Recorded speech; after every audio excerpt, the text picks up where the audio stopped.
As soon as I stepped into room 304 of the old Lakeside Hotel, a shiver ran down my body. It was a typical hotel room, nothing remarkable at first glance. The room had a queen-sized bed with white sheets, a small desk with a lamp, a flat-screen TV mounted on the wall, and a bathroom to the right of the entrance. The carpet was a dull beige, the walls a muted off-white, and the curtains a heavy burgundy fabric that blocked out most of the daylight.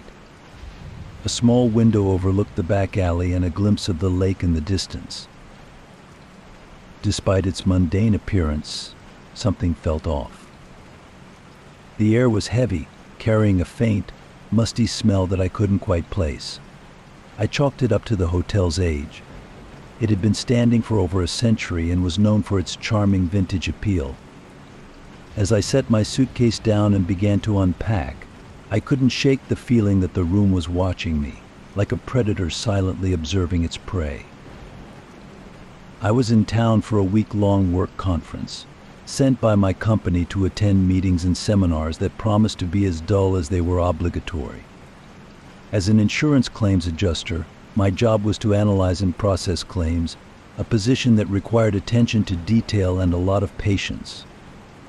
This trip was supposed to be a break from the monotony of my office routine, but as soon as I checked into the Lakeside Hotel, I began to regret not opting for one of the newer, more modern hotels in the city center. The Lakeside Hotel was chosen for me by our company's travel agent, a decision likely driven by cost-saving measures. The hotel was cheaper than the others, but it had decent reviews and was conveniently located near the conference center. I arrived late on a Sunday evening, tired from the long drive, and just wanted to rest before the busy week ahead. The receptionist, a middle-aged woman with a tired smile, checked me in quickly and handed me the key card. She seemed eager to finish her shift and get home. As I made my way to the elevator, I couldn't help but notice how empty the lobby was. The hotel had an eerie silence to it, punctuated only by the occasional creak of the old building settling. The first night passed uneventfully. I attended the conference during the day, took notes, and made polite conversation with my colleagues. By the time I returned to the hotel, I was exhausted and fell asleep almost immediately. It wasn't until the second night that things began to go wrong. I returned to my room after another long day of meetings, hoping to unwind and maybe catch a movie on TV. As I entered the room, I noticed that the air felt colder than before. I shrugged it off, assuming the cleaning staff had turned up the air conditioning. I adjusted the thermostat and settled into bed with a book. Around midnight, I was startled awake by a loud banging noise. It sounded like someone was pounding on the walls, but when I got up to check, there was no one in the hallway. I returned to bed, my heart racing, and tried to convince myself it was just the old pipes acting up. But the noise didn't stop. It grew louder and more insistent, echoing through the room. I felt a sudden pressure in my chest, as if the room itself was closing in on me. The walls seemed to pulse with a life of their own, and the shadows in the corners grew darker and more menacing. I tried to turn on the lamp, but the light flickered and died, plunging the room into darkness. Panic set in as I fumbled for my phone to use its flashlight. The screen was unresponsive, frozen on the lock screen. I felt an overwhelming sense of dread, like something terrible was about to happen. I stumbled toward the door, desperate to escape, but it wouldn't budge. It was as if the door was glued shut, trapping me inside. I pounded on the door, screaming for help, but the hallway outside remained eerily silent. My mind raced with thoughts of being trapped forever in this room, and I could feel my sanity slipping away. Just as I was about to give up hope, the banging stopped, and the room fell silent once more. I spent the rest of the night huddled in a corner, too afraid to move. When morning finally came, the door opened easily, as if nothing had happened. I stumbled out into the hallway, my body trembling and my mind reeling from the experience.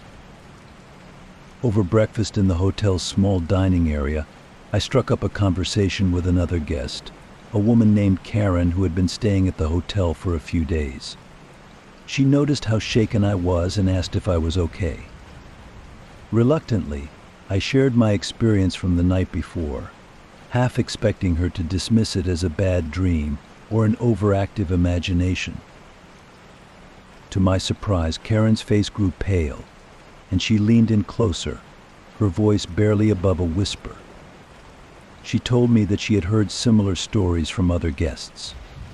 People who stayed in certain rooms, particularly those on the third floor, often reported strange occurrences.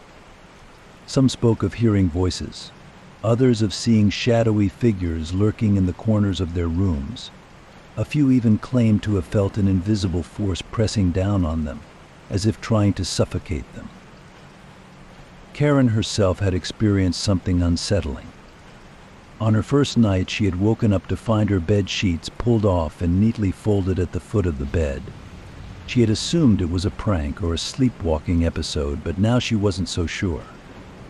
The hotel staff always brushed off these incidents, attributing them to the building's age and the power of suggestion. Intrigued and disturbed, I decided to dig deeper. I spent the next few days talking to other guests and discreetly questioning the hotel staff. I learned that the Lakeside Hotel had a long and troubled history. It had been built in the late 1800s and had changed hands multiple times over the years. There were rumors of unexplained deaths and disappearances, but nothing concrete. The current management was tight-lipped about the past, focusing instead on maintaining the hotel's vintage charm. As the days went on, my fear grew. Each night in room 304 was a trial, filled with inexplicable noises and eerie sensations. The sense of being watched never left me, and I found it increasingly difficult to concentrate during the conference. My colleagues noticed my anxiety, but I couldn't bring myself to tell them what was happening. It sounded too absurd, too unbelievable. One night I decided I couldn't take it anymore. I packed my bags and went to the front desk, demanding to be moved to a different room. The night clerk, a young man with dark circles under his eyes, looked at me with a mixture of pity and apprehension. He said that all the other rooms were booked, but he could offer me a refund if I wanted to check out early. Desperate for a solution, I called several other hotels in the area, but they were all fully booked due to the conference. I had no choice but to return to room 304. As I walked back, the hallway seemed longer and darker than before, the shadows deeper and more menacing. I could feel my pulse quicken, my breaths coming in shallow gasps. That night, the terror reached a new level. The banging noises returned, louder and more frantic than ever. The room grew colder, and I could see my breath misting in the air. The walls seemed to close in, the shadows dancing and twisting in grotesque shapes. I heard whispering voices, speaking in a language I couldn't understand, but their tone was unmistakably malevolent. I tried to call for help, but my phone was dead again.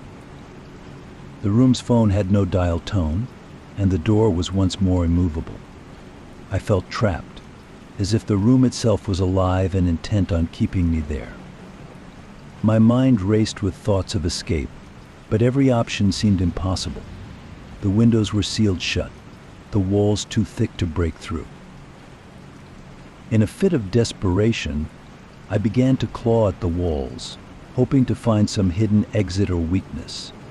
My fingers bled as I scratched at the peeling wallpaper and the cold, unyielding plaster. The whispering grew louder, and I felt a pressure on my chest, as if an invisible hand was squeezing the life out of me. Just when I thought I couldn't take any more, the pressure lifted, and the whispering stopped. The room fell silent, but the sense of dread remained. I collapsed on the floor, exhausted and terrified. I spent the rest of the night huddled in a corner, praying for morning to come. The next morning I checked out of the hotel, refusing to spend another night in room 304. As I left, I noticed a small plaque near the reception desk that I had overlooked before. It provided a brief history of the Lakeside Hotel, mentioning that the building had once served as a sanitarium for tuberculosis patients in the early 1900s. I did some research and discovered that the third floor of the hotel had been used as an isolation ward for the most severe cases. Many patients had died there, their bodies and spirits trapped in the cold, sterile rooms.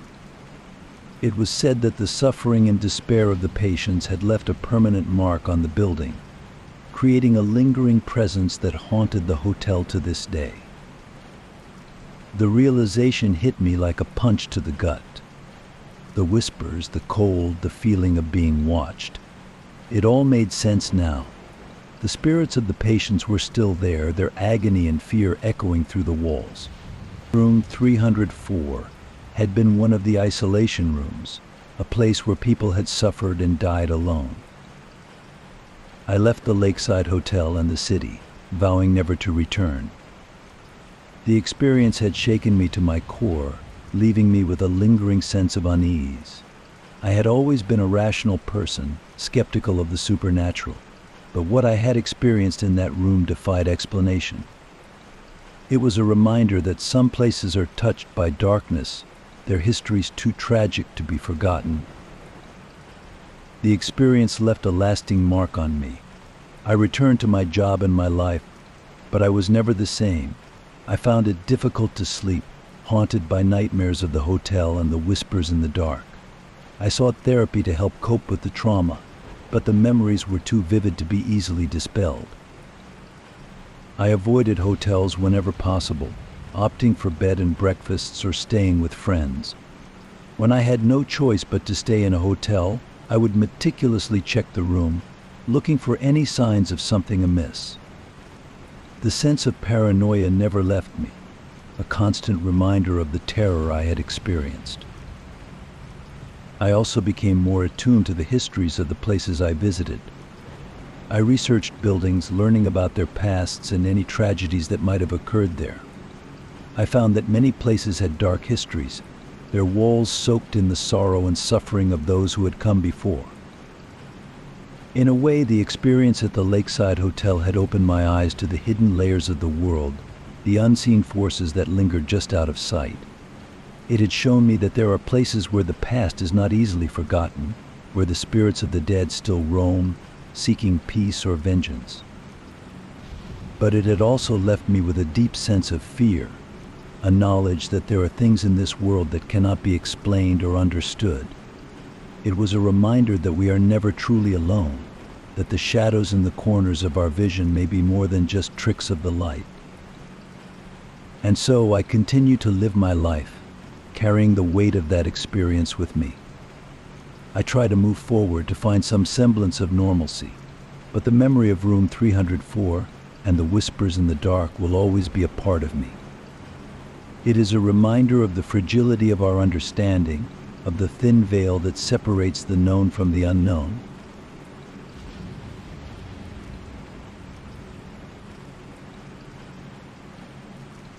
The Grand Meridian Hotel was a beacon of luxury in the heart of the city, standing tall and proud with its glistening marble facade and opulent interiors. The lobby was a dazzling display of crystal chandeliers, polished granite floors, and plush velvet furnishings. The air was always tinged with the faint scent of jasmine, adding to the hotel's sophisticated ambience. It was the place where the wealthy and influential came to unwind, conduct business, or simply bask in the lap of luxury. Despite its grandeur, the Grand Meridian held a dark secret that was whispered among the staff and a few wary guests. Some said the hotel was cursed, that once you checked in, you might never check out.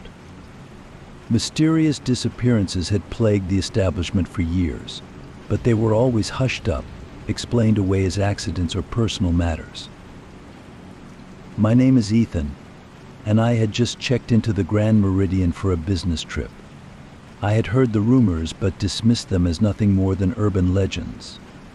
My company had booked me a room on the 14th floor, overlooking the city skyline.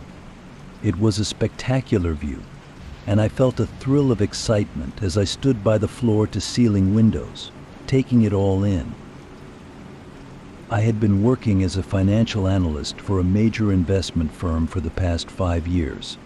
The job was demanding but rewarding, and it had taken me to some of the most luxurious locations around the world.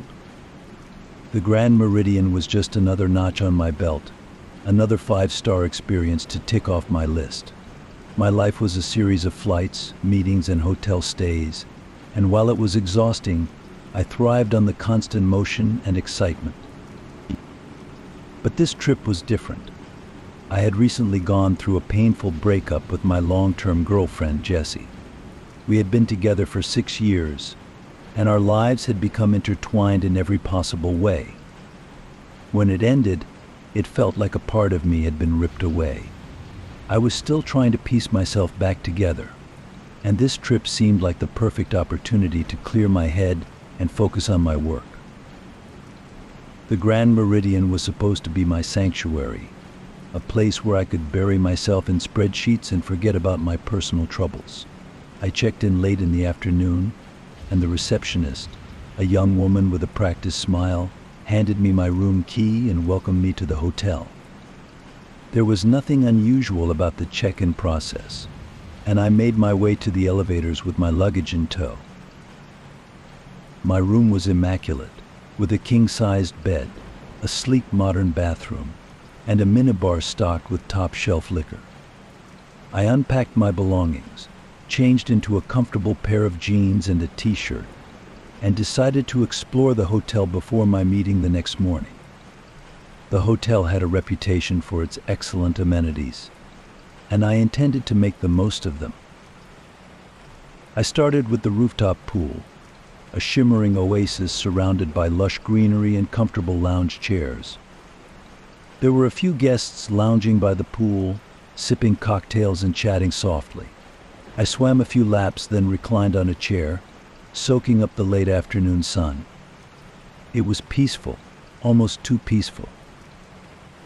As evening fell, I made my way to the hotel restaurant, a fine dining establishment with a menu that boasted gourmet dishes and an extensive wine list.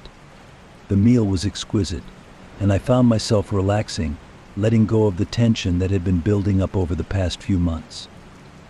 After dinner, I decided to have a nightcap at the hotel bar. The bar was dimly lit, with a cozy, intimate atmosphere. I ordered a whiskey on the rocks and took a seat at the bar, observing the other patrons. There was an older couple sitting in a corner, engaged in deep conversation, and a group of businessmen laughing and toasting to a successful deal. It was a typical hotel bar scene, or so I thought. As I sipped my drink, I noticed a man sitting alone at the far end of the bar. He was staring into his glass, a look of deep contemplation on his face. There was something about him that seemed out of place, as if he didn't belong there. He glanced up and caught my eye, and for a moment I felt a chill rush through my body and then down my spine. His eyes were cold, almost empty, and I quickly looked away, focusing on my drink. The next morning I attended my meeting and spent the rest of the day working in my room. I had ordered room service for lunch, and as I was finishing up my meal, I received a call from the hotel manager.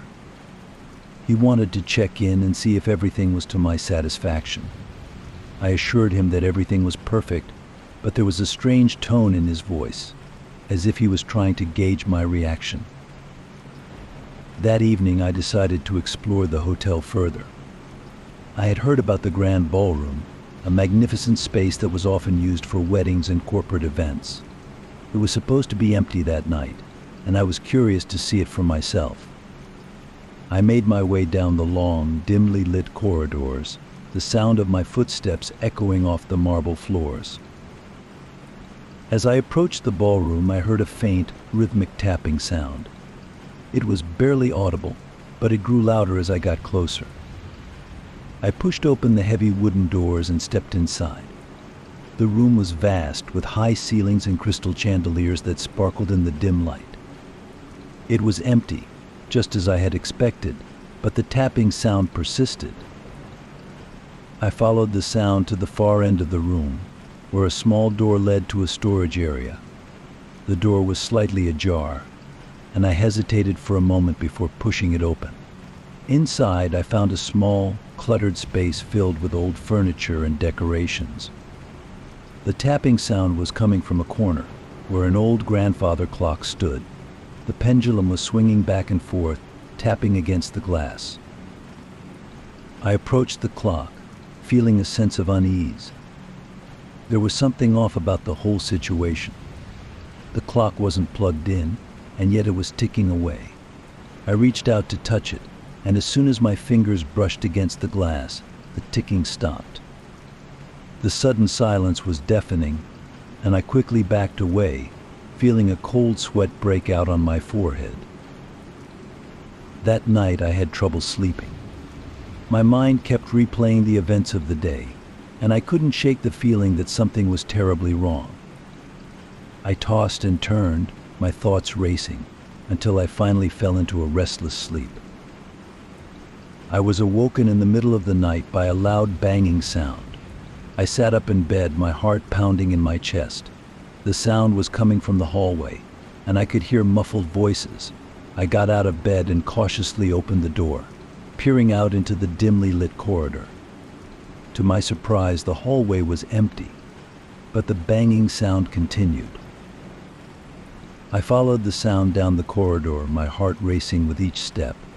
It led me to a room at the end of the hall, and as I got closer, I realized the door was slightly ajar. I hesitated for a moment before pushing the door open. Inside, I found a young woman, sitting on the floor with her back to me. She was sobbing, her shoulders shaking with each cry. "Are you okay?" I asked, my voice trembling. She turned to look at me, her eyes red and swollen from crying. "Please, you have to help me," she pleaded. "They took my husband. He's gone." My heart sank as I listened to her story.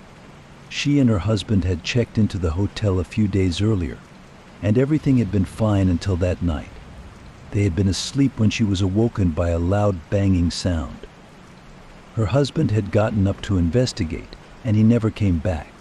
She had searched the room and the surrounding areas, but there was no sign of him. I helped the woman back to her room and assured her that I would inform the hotel staff about the situation. She thanked me, and I made my way to the front desk. The receptionist on duty listened to my story with a look of concern and quickly called the manager. The manager arrived a few minutes later, looking flustered and uneasy. He assured me that they would conduct a thorough search of the hotel and notify the authorities if necessary. I watched as he and a few security guards began their search, but I couldn't shake the feeling that there was more to the story.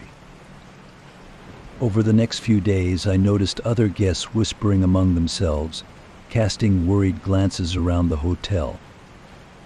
It seemed that the disappearance of the woman's husband was not an isolated incident. I overheard snippets of conversations about other guests who had vanished without a trace, their belongings left behind in their rooms. I decided to do some investigating of my own. I started by talking to the hotel staff, but they were tight-lipped and refused to give me any information. It was clear that they were scared, and I couldn't blame them. There was something sinister happening at the Grand Meridian, and I was determined to uncover the truth. One evening, I was sitting at the hotel bar, nursing a drink and trying to piece together the events of the past few days. The man I had noticed on my first night was there again, sitting at the far end of the bar. He caught my eye and motioned for me to join him. I hesitated for a moment before making my way over to him. He introduced himself as Henry, and we struck up a conversation. He seemed friendly enough, but there was an air of mystery about him that intrigued me. As we talked, he revealed that he had been staying at the hotel for several weeks and had noticed the strange occurrences as well. Henry and I began to compare notes, sharing our observations and theories about the disappearances. He told me about a young couple who had checked in a week before and vanished without a trace. Their room had been left untouched, with their suitcases still packed and their belongings neatly arranged. He also mentioned an older man who had been a regular guest at the hotel for years. He had a specific routine, always staying in the same room and dining at the same table in the restaurant. One day he simply vanished, leaving behind his cane and a half-finished meal. The more we talked, the more I realized that the disappearances were not random. There was a pattern, a method to the madness. Each guest who vanished had been staying at the hotel for an extended period, and their disappearances always happened at night. As Henry and I delved deeper into the mystery, we began to notice strange things happening around us. Lights flickered, shadows moved in the corners of our vision, and we heard faint whispers that seemed to come from nowhere.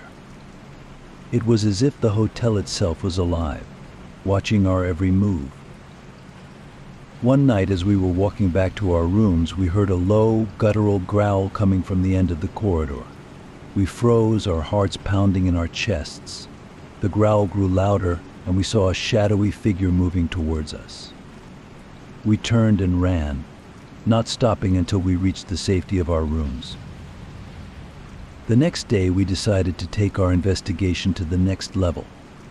Henry had managed to get his hands on the hotel's blueprints, and we discovered a series of hidden passages and rooms that were not on the official map. We decided to explore these hidden areas, hoping to find some clues that would shed light on the disappearances. We started with the basement, a dark and musty space filled with old furniture and storage boxes. As we made our way through the maze of corridors, we heard faint footsteps echoing behind us. We turned to look, but there was no one there. We continued our search, eventually finding a hidden door that led to a narrow staircase. We descended the stairs, our flashlights illuminating the way. At the bottom, we found ourselves in a small, dimly lit room. The walls were covered in strange symbols, and there was a large wooden chest in the center of the room. Henry and I exchanged a nervous glance before approaching the chest. We opened it, revealing a collection of old, tattered clothes and personal belongings. Among the items, we found a diary belonging to one of the missing guests.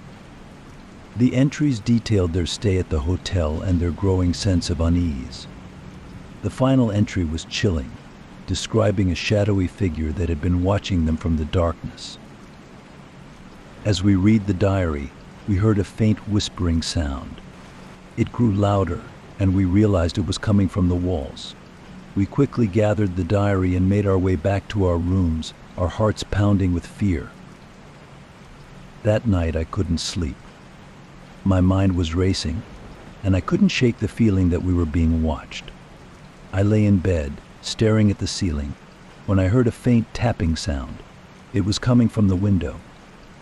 I got up and cautiously approached the window, pulling back the curtains. There, standing on the balcony, was the shadowy figure. It was tall and thin, with glowing red eyes that seemed to pierce through the darkness. I froze, my heart pounding in my chest. The figure reached out a bony hand and tapped on the glass again. I stumbled back, my mind racing with fear. I had to get out of there. I grabbed my phone and called Henry, telling him to meet me in the lobby. I quickly packed my belongings and made my way to the elevator. As I descended, I could feel the figure's eyes on me, watching my every move. When I reached the lobby, Henry was already there, looking just as terrified as I felt. We decided to leave the hotel and go to the police. As we made our way to the front door, we heard a loud banging sound coming from behind us. We turned to look, and there, standing in the doorway, was the shadowy figure. We ran out of the hotel, not stopping until we reached the safety of the police station. We told the officers everything, showing them the diary and describing our encounters with the shadowy figure. They listened to our story with a mix of skepticism and concern, promising to investigate the hotel. The police conducted a thorough investigation of the Grand Meridian, but they found no evidence of foul play. The hidden passages and rooms were searched, but nothing incriminating was discovered. The disappearances were chalked up to coincidences, and the hotel continued to operate as usual. Henry and I stayed in touch, but we both knew that our lives would never be the same. The events at the Grand Meridian had left a lasting mark on us, and we couldn't shake the feeling that we were still being watched. We had uncovered a dark secret, but we would never truly understand the full extent of the hotel's sinister history. The hotel may continue to stand tall and proud, but its dark secret will always linger in the shadows, waiting for the next unsuspecting guest to check in.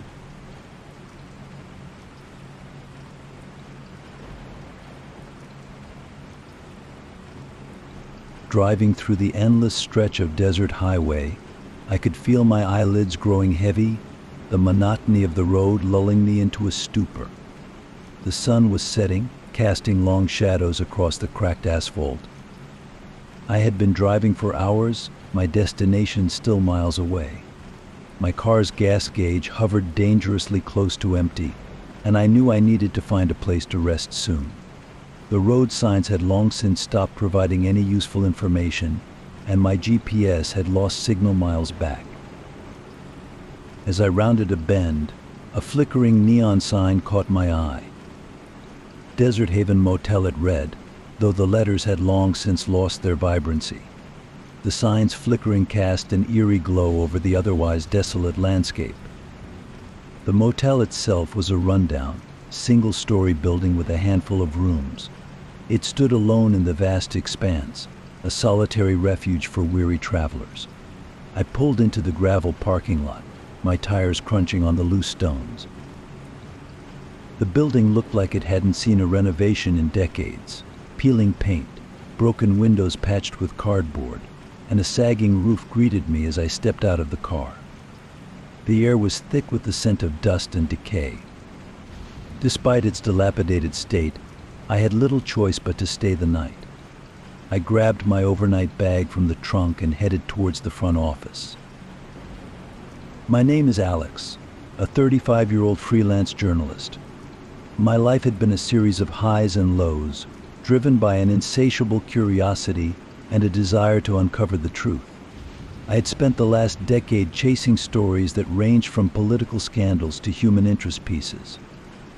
But my latest assignment had brought me out here, to the middle of nowhere, in search of a reclusive artist whose work had garnered international attention. The road to this point had been long and winding. I grew up in a small town raised by a single mother who worked tirelessly to provide for us. She instilled in me a strong work ethic and a sense of justice. I went to college on a scholarship and graduated with a degree in journalism. My first job was at a local newspaper, where I cut my teeth on stories about school board meetings and local festivals. But I quickly grew restless, longing for more substantial stories. Over the years, I had built a reputation for my investigative work. I had uncovered corruption in City Hall, exposed a fraudulent charity, and even helped bring a serial predator to justice. My work was my life, and I took pride in it. But it came at a cost. My marriage had crumbled under the strain, and I had few close friends. My work was all-consuming, and it often took me to dark places, both literally and figuratively. The front office was a small, barely lit room that smelled of stale cigarette smoke. A bell sat on the counter, and I rang it, the sound echoing in the emptiness. After a moment, a hunched, elderly man shuffled out from a back room. His eyes were clouded, and he looked like he hadn't smiled in years. "Can I help you?" he rasped, his voice like sandpaper. "I need a room for the night," I replied, trying to mask my unease. He eyed me suspiciously before handing me a key attached to a large, faded plastic fob with the number 13 on it. "Room 13, he said, almost as if it were a warning. I paid in cash and took the key, heading back out into the fading light. My room was at the far end of the row, and as I approached, I couldn't shake the feeling that I was being watched. The door creaked loudly as I unlocked it and stepped inside. The room was a time capsule from the 1970s. The floral wallpaper was peeling, and the carpet was stained and threadbare. A single bed with a faded bedspread, a small wooden dresser, and a flickering TV were the only furnishings. A musty odor hung in the air, and the dim light from the single overhead bulb did little to dispel the gloom. I set my bag down on the bed and sat for a moment, feeling the weight of exhaustion settle over me. The silence was oppressive, and I decided to take a shower to wash off the grime of the road. The bathroom was even more decrepit than the rest of the room. The tiles were cracked, and the mirror was spotted with age. The shower head dripped incessantly, and the water was lukewarm at best. As I stood under the feeble stream, I couldn't shake the feeling that something was off. The air felt heavy, and I kept glancing at the bathroom door, half expecting it to open on its own. After my shower, I changed into a fresh set of clothes and tried to settle in for the night. I turned on the TV, but the static-filled screen offered little comfort. I flipped through the few available channels before giving up and turning it off. As I lay in bed, staring at the ceiling, I heard a faint scratching sound coming from the wall behind me. It was barely audible, but in the silence of the room, it was impossible to ignore. I got up and pressed my ear to the wall, trying to pinpoint the source of the sound. It seemed to be coming from within the wall itself, a rhythmic, almost deliberate scratching. I pounded on the wall, hoping to scare off whatever rodent or insect was causing the noise, but it continued unabated. Feeling increasingly uneasy, I decided to ignore it and try to get some sleep.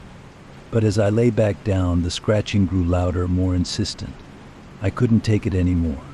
I got up and paced the room, trying to shake off the growing sense of dread. The air seemed to thicken, and I found it hard to breathe. Just as I was about to give up and demand a different room, the scratching suddenly stopped. The silence was even more unnerving. I sat on the edge of the bed, my nerves frayed, when I noticed something strange. The mirror above the dresser seemed to be fogging up, as if someone were breathing on it. I approached the mirror, my heart pounding in my chest. As I got closer, I saw faint, almost imperceptible words forming in the condensation. Get out the letters were shaky, as if written by a trembling hand. I stumbled back, my mind racing with fear and confusion. I grabbed my phone, intending to call the front desk, but there was no signal. I cursed under my breath and decided to go back to the office in person. As I stepped out into the night, the cold desert air hit me like a slap. The motel was eerily quiet, and I felt 1,000 eyes watching me from the darkness. I made my way to the office, but the door was locked and the lights were off. I pounded on the door, but there was no response. Frustrated and scared, I headed back to my room, my mind racing with possibilities. Maybe it was just a prank, or maybe I was letting my exhaustion and anxiety get the better of me. As I approached room 13, I noticed something strange. The door was slightly ajar, even though I was sure I had closed it. I pushed it open cautiously, my heart in my throat. The room was exactly as I had left it, but the air was thick with an unidentifiable sense of wrongness. I decided to pack my things and leave. There was no way I was staying another minute in that room, but as I turned to gather my belongings, I froze. The words "get out" were now written on the wall in what looked like blood. The sight of it made my stomach churn, and I felt a cold sweat break out on my forehead. I grabbed my bag and bolted for the door, but as I reached for the handle, the door slammed shut on its own. I yanked on it with all my strength, but it wouldn't budge. Panic set in, and I felt a surge of adrenaline as I pounded on the door, screaming for help. Just when I thought I was trapped for good, the door swung open, and I stumbled out into the night. I didn't stop running until I reached my car. I fumbled with the keys, my hands shaking, and finally managed to get the door open. As I slid into the driver's seat, I saw something in the rearview mirror that made my blood run cold. There, standing in the doorway of room 13, was a figure. It was too dark to make out any details, but I could feel its eyes on me, watching me with an intensity that made my skin crawl. I started the car and peeled out of the parking lot, not stopping until I was miles away. I drove through the night, my mind racing with fear and confusion. What had I just experienced? Was it real, or had my exhaustion and anxiety gotten the better of me? As the first light of dawn broke over the horizon, I decided to find a place to rest and gather my thoughts. I checked into a small, nondescript motel on the outskirts of a nearby town. The room was clean and quiet, a stark contrast to the nightmare I had just escaped. I collapsed onto the bed, my mind racing with the events of the night. As I lay there, trying to make sense of it all, I remembered something. I pulled out my laptop and began to search for information about the Desert Haven Motel. What I found made my blood run cold. The Desert Haven Motel had a dark history. It had been the site of a series of brutal murders in the 1970s. A man whose name I will not mention had lured unsuspecting travelers to the motel, where he tortured and killed them in room 13. The details of his crimes were horrifying, and the motel had been closed for years after his arrest. But that wasn't the worst part. The killer had died in prison, but there were rumors that his spirit still haunted the motel. Guests who stayed in room 13 reported strange occurrences, and several had vanished without a trace. The motel had eventually reopened, but the stigma remained. My mind raced as I pieced together the puzzle. The scratching sounds, the writing on the mirror and wall, the figure in the doorway. It all made sense now. I had come face to face with the ghost of a brutal killer, and I had barely escaped with my life. The realization made my hair stand up on end. I had been trapped in a room where unspeakable horrors had occurred, and I had felt the presence of a man who had long since left this world. The thought of it made me nauseous, and I couldn't shake the feeling of being watched, even in the safety of my new motel room. I knew I had to do something. I couldn't let this experience haunt me forever. I decided to write about it, to share my story with the world. Maybe it would bring some closure, not just for me, but for the victims as well. I spent the next few days researching and writing, pouring my fear and confusion into my work. The more I wrote, the more I felt a sense of release. But the fear never completely went away. I still felt watched, and I couldn't shake the sense of dread that had settled over me. The article was published, and it garnered a lot of attention. People were fascinated by the story of the haunted motel and the journalist who had narrowly escaped its clutches. But for me, it was a double-edged sword. The more people read my story, the more I felt the weight of my experience. I tried to move on with my life, but the fear never really left me.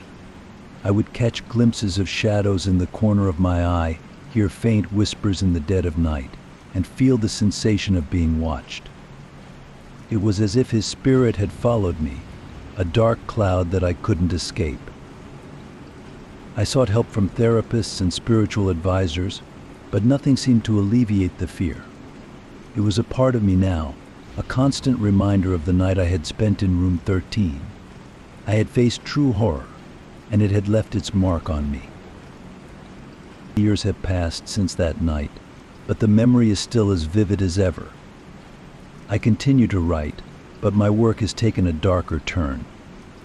I delve into the paranormal, the unexplained, and the macabre, searching for answers, and perhaps a way to rid myself of the lingering fear. The Desert Haven Motel still stands, a relic of a dark past. I have never returned, and I have no desire to. but I can't help but wonder about the guests who stay there, unaware of the history that lies within its walls. Do they feel the same sense of dread that I did? Do they hear the whispers and see the shadows? I can only hope that my story serves as a warning, a testament to the horrors that can lurk in the most unexpected places. And so I continue my journey, forever haunted by the night I spent in room 13. The fear is a part of me now, a shadow that I can't escape.